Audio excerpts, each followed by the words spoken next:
0. Nous recevons encore sur notre plateau Serge Ikaki, cette fois-ci pour parler éditorial.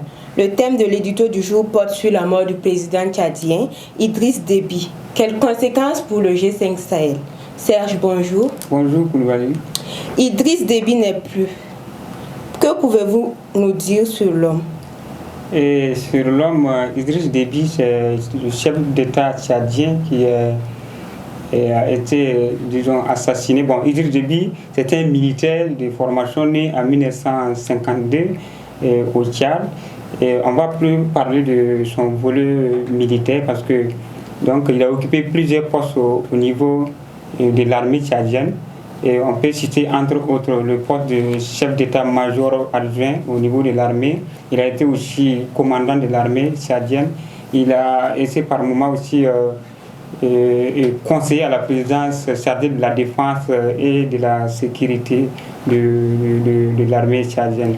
Donc, disons qu'il a pris le pouvoir en 1990, plus précisément le 1er décembre 1990, parce qu'il était à la tête d'une rébellion dirigée par... d'une rébellion qu'il a créée lui-même. Donc, il a chassé Hissène Habré du pouvoir en 1990 avec cette rébellion-là. Et donc, il s'est emparé du pouvoir. Et on peut être tenté de le dire, hein, qui combat par l'épée, périt par l'épée. Malheureusement, on peut le dire parce qu'il est arrivé au pouvoir par l'épée. Malheureusement aussi, il est parti par l'épée. Et on peut même dire que peut-être une ironie du sort ou bien une coïncidence historique. Donc, il a pris le pouvoir par les armes et il est parti par les armes. D'accord. Alors, quelles peuvent être les conséquences de la mort de Idriss Déby sur le G5 Sahel? Et ce qu'il faut d'abord préciser, c'est que Idriss Déby, c'est le porte-étendard du G5 Sahel.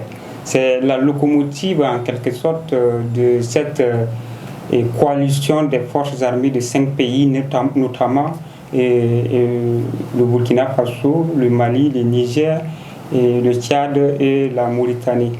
Voilà, donc quand on parle d'Idriss Déby, on peut dire que, je disais tout récemment que c'est le porte-étendard du G5 Sahel parce que sa contribution dans la lutte contre le terrorisme est au-delà de la contribution des autres. J'ai dit ça parce que vous vous rappelez qu'en février dernier, il a envoyé 1200 soldats tchadiens pour renforcer l'effectif du G5 Sahel.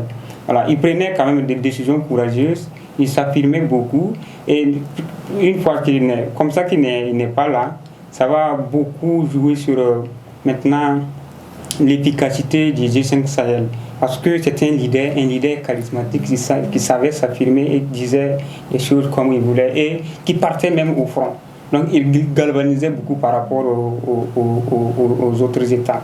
Donc vous savez que ce G5 Sahel, le ventre mou, c'est peut-être le Mali, le Burkina et le Niger qui n'ont pas aussi c'est-à-dire qu'ils n'ont pas une grande force de capacité de résilience par rapport aux autres armées. Donc ce qui fait que la mort d'Idriss Déby, ça sonne, c'est un coup dur pour le G5 Sahel. D'accord. Et donc, à votre avis, quelle sera la suite du G5 Sahel? La suite du G5 Sahel sans Idriss Déby, je pense que l'urgence a sonné. Hein. Ils n'ont pas le choix, ils sont obligés de s'affirmer, de prendre les choses au sérieux, parce que Idriss Déby n'est plus. Voilà, et la lutte, le terrorisme est en train de monter. Et on va plus mettre l'accent sur la région du Liptako-Gourma, c'est-à-dire le Mali, le Burkina et le Niger, qui sont plus frappés par le terrorisme que les deux autres pays, c'est-à-dire la Mauritanie et le Tchad. Donc, Idriss Déby, c'était, je dirais peut-être, comme je l'avais dit au tout début, que c'est la locomotive. Mais maintenant qu'il n'est pas là, il faut s'affirmer. Et il faut que chaque État prenne sa responsabilité et, voilà, pour pouvoir s'affirmer. Parce que chacun doit d'abord lutter individuellement. Voilà, cette guerre, c'est vrai que c'est une guerre commune, mais elle est aussi une guerre individuelle. Voilà, et c'est pas un ami de dehors, ou bien c'est pas quelqu'un d'autre qui va venir vaincre le terrorisme pour vous. Si vous dormez, c'est pas, ça serait un peu tard pour vous. Donc, il y a lieu de renforcer vos effectifs, de mettre assez de moyens pour pouvoir répondre efficacement face à cette hydre terroriste qui est en train d'endeuiller les populations chaque jour. Alors, pour conclure, pensez-vous que le fils de Idriss Déby pourra diriger le G5 Sahel comme son père? Et le fils d'Idriss Déby qui occupe actuellement la transition, le comité militaire de transition, le CMT, à ne pas confondre avec le CNT qui était chez nous. On peut pas dire aussitôt comme ça qu'il va être comme son défunt père, c'est difficile. Parce qu'il faut le voir d'abord à l'œuvre. On dit que c'est au pied du mur qu'on reconnaît le vrai maçon. Mais ce qu'il faut dire de l'homme, c'est qu'il aussi il était sur les fronts de bataille comme son défunt père. Et en 2013, rappelez-vous qu'il était aux côtés de l'opération Barkhane, c'est-à-dire l'opération Barkhane, aux côtés des forces armées françaises en France qui conduisaient l'opération Serval. Voilà, donc il était dans ce combat. Il était aussi sur beaucoup de fronts. Mais ce qu'il faut dire, est-ce qu'il aura l'autorité de son père pour s'imposer?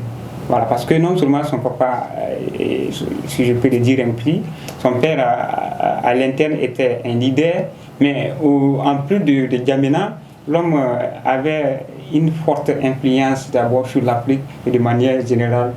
Si je dis ça, je parle de ses acquaintances avec la France. C'est un grand ami de la France. Donc maintenant, je pense que son fils, est-ce qu'il a l'étoffe nécessaire pour combattre le terrorisme, pour aider? Bon, c'est une question qu'il faut poser. D'autant plus qu'il n'a pas... Il est là pour une transition de 18 mois. Voilà, donc il y a aussi d'autres défis à relever à leur niveau. Voilà, donc il faudra vraiment que chaque pays mette assez de moyens pour pouvoir vaincre ce terrorisme-là. C'est vrai que la solidarité internationale, ça peut nous aider à booster ce phénomène hors de nos frontières, mais il faut d'abord que la solution soit endogène. Il faut travailler de telle sorte que vous ayez des ressources nécessaires, conséquentes pour répondre aux défis et aux enjeux du moment. Sinon, compter sur l'autre, ça serait un coup d'épée dans l'eau. D'accord. Merci beaucoup à vous, Serge. Merci, Koulibaly. Nous sommes à la fin de cet éditorial. Rendez-vous est pris pour très bientôt. Sur ce, portez-vous bien. Ok.